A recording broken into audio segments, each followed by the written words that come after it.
Making this broccoli cheesy casserole is one of my favorite things that brings back such great memories of my mom and having holidays at the farm. If you're just meeting me, my name is Amy Cross and this is The Cross Legacy, where I teach you how to save money on groceries. And one of those ways is by not throwing away your produce. So we have a book called The Zero Waste Produce Guide that goes through 75 tips on how to keep your produce items fresh. If you're looking for more tips on how to keep broccoli fresh longer and how to wash it to make sure that it's safe to eat, make sure that you check out our broccoli video. This is one of my favorite recipes that my mom used to make. I'm sure she probably got it from A Better Homes and Gardens or Good Housekeeping magazine back in the 80s, but it brings back such memories of this was her famous dish that she brought to the family gathering. And with that, we have a couple of funny family stories that go along with it that I will tell you throughout the video. I'm going to be making this today with fresh broccoli, but you can make it with frozen broccoli too. A lot of people throw away the stalk of the broccoli, but this is actually my favorite part. It has all the taste of the broccoli, but it doesn't have the little tiny florets that end up getting stuck in your teeth. So I end up cutting them up into about inch-sized pieces and then putting them in the dish also. So the broccoli I'm going to wash just on the pan that I'm going to be cooking this in. I'm going to use 1 tablespoon of salt to 10 cups of warm water and let that soak for 2 minutes. And then I am going to strain this out and rinse it just to make sure if there was any creepy crawlies in there, we got them out. One of the things that makes this dish so special is these pearl onions. So I normally find these in the frozen department, but sometimes you can only get fresh ones in the produce department. But either way, I have a funny story about this. When my kids were like in middle school, my dad was staying with us and he was offering to go run some errands. And one of the things that I needed to get was the pearl onions to make this dish. And the grocery store that I went to didn't have them.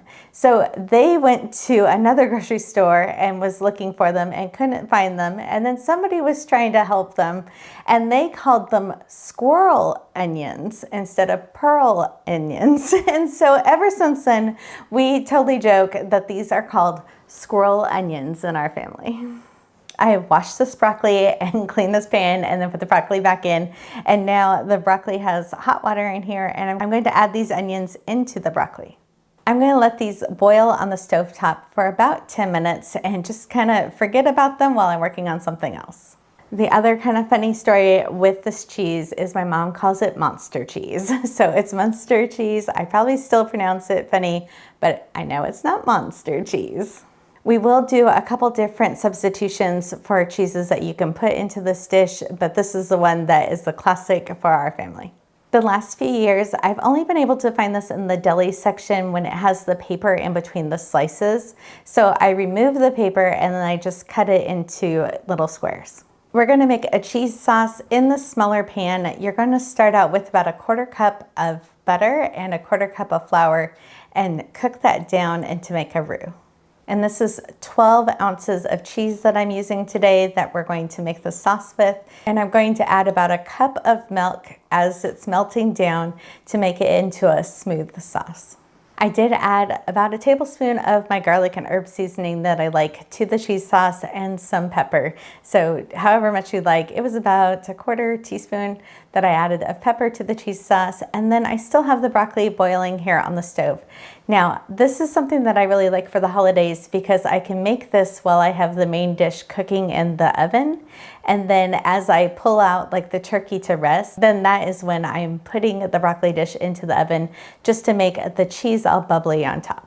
We have a broccoli facial going on here. I'm gonna take about half of the broccoli and pour it into the dish. I did make sure that I let it sit for a second in the sink to drain out as much as possible so we don't get a soggy casserole.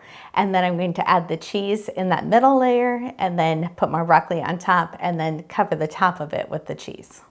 Now, I am just making this for a video, not for Thanksgiving. So I probably should have only put half the bag of onions in there, but I love them. And if I'm making it for Thanksgiving, I normally use a 9 by 13 pan and I do 3 crowns of broccoli. We just pulled this out of the oven, and then I had to take a little video to send my kids because they're jealous that I have a broccoli casserole here tonight at my house and it's not a holiday. I hope you enjoy this and you are interested in trying this for your holiday meals. This pairs really great with either turkey or ham, but I'm kind of curious to see what your holiday traditions are at your family. I'm kind of curious to see what your special recipes are that you remember of your mom. Please post those in the comments.